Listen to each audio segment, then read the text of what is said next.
Let me share a story with you that my father told us. Many years ago, there was a man who became so popular because his greetings was, "The Lord is my shepherd, I shall not want." Each time he passes, people will hail, "The Lord is my shepherd." He will answer, "I shall not want." This became the daily thing morning and evening among the villagers. He was a fisherman. He was a happy man who enjoyed his fishing work and appreciated God for being his shepherd. His popularity grew that the king saw him as a threat. The king felt that the man was becoming more known and popular than him. This man has got no royal ring in his finger, nor the crown on his head, never sat on the royal throne. He was a village fisherman who has a greeting among the people, "The Lord is my shepherd, I shall not want." The village was preparing for the celebration of one of the festivals. The furious king and his cabinet decided to honor the man on the D-Day with one of the highest titles in the village. They planned to bring him down to see if the Lord, whom he claims is his shepherd, will save him. You have become so popular with your profession as a fisherman. You have contributed so much to the growth and happiness of the people who chorus your greetings morning and night, the king said. We want to honor you on the day of the village celebration in the full view of all. Furthermore, we wish you to do us a favor. The ring of the king will be given to you to keep, so that on that fateful day, you may present to the king as the custodian of the king's royal ring, and the title will be given to you. The man, while smiling, accepted and said, "The Lord is my shepherd, I shall not want."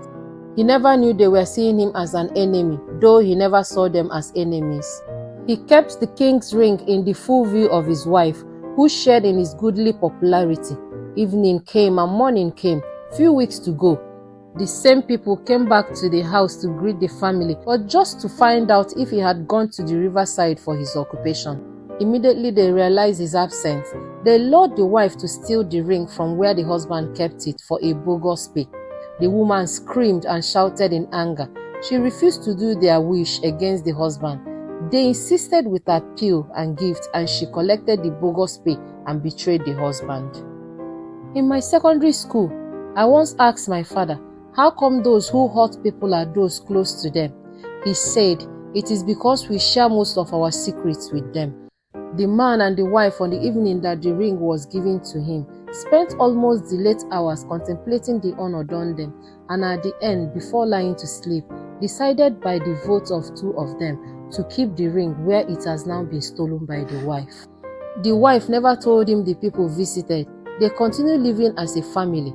Morning and evening, the villagers chorused the greeting, "The Lord is my shepherd, I shall not want," he will respond.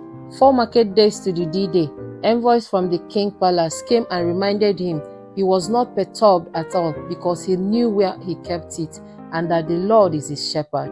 2 days to go, he decided to get prepared for the celebration. He brought out a small box where they kept the ring. It was empty. He shouted, "The Lord is my shepherd." At this, the wife ran to the room, thinking he was in trouble due to the tone he used. "Yes, there is trouble. The king's ring is missing."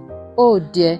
The wife searched vigorously and thoroughly with the husband, as if she were not aware of the missing ring.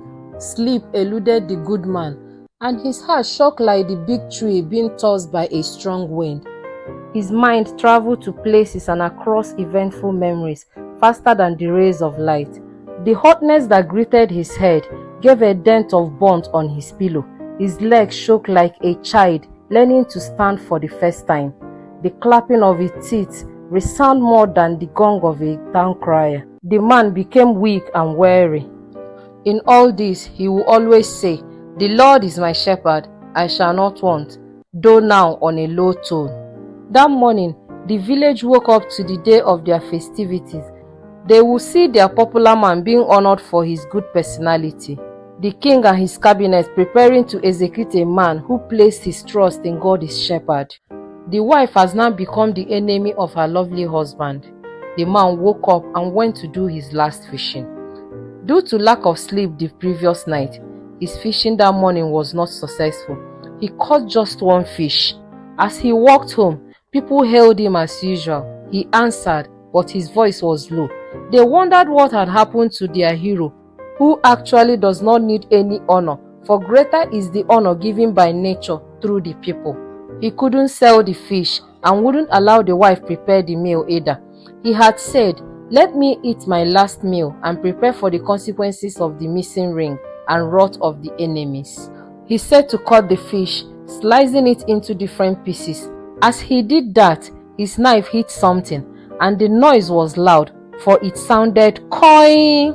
He became so much interested, he sliced and sliced. Lo and behold, he discovered the king's ring in the belly of the fish. He wanted to shout, "The Lord is my shepherd." He decided to say it in his heart. He started whistling until he finished eating. He took the ring and placed it inside the inner pocket of his trousers, behind the pocket located at his right thigh. It was the time for the occasion. He went with the beautiful wife. The people were cheering for the occasion. It was colorful. It was his time to present the king's ring with the procession, since at the end of such procession, he would be honored. Immediately they called his name. The people leaped for joy. They shouted, "The Lord is my shepherd." He responded with gusto, "I shall not want." Those standing by who knew the evil plot said to one another, "Look at him who ought to bury his head in anguish, since he will be dying in a few hours. The Lord is my shepherd. Present the king's ring and receive your honor." At this time, his wife was ashamed of her actions. The palace was ready to descend on him, and the people were cheering. He dipped his 2 fingers into his inner pocket, and lo and behold, presented the king's ring, and there was both jubilation and confusion at the same time. What happened?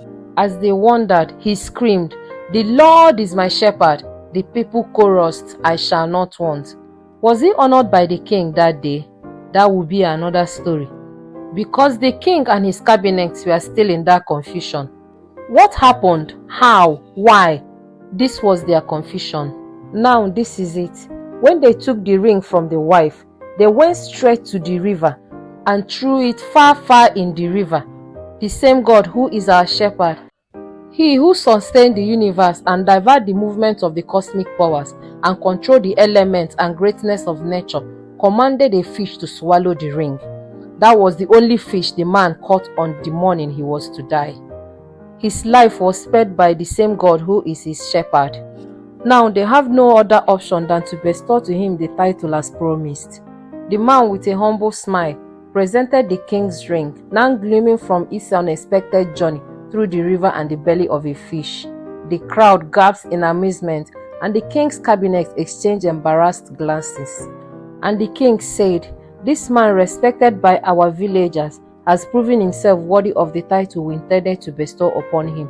Let it be known from this day forward, he shall be known as the keeper of the king's trust." The villagers erupted in cheers, and the man's wife beamed with pride. The king approached the man, placed a hand on his shoulder, and said, "You have shown us that true honor cannot be taken away, only revealed. Wear this title with the same humility and integrity you have always shown." And so the man continued to live a simple life, fishing and serving his community, but now with a newfound recognition of his character. The king's ring, once a symbol of manipulation, had become a testament to the power of honesty and the unexpected ways of fate. The letter, once a tool for jealousy, now served as a proclamation of the man's esteemed position, and the villagers celebrated long into the night, knowing that true greatness had been recognized among them. Please subscribe to this channel. See you next time. Thank you. Tales by Stacey.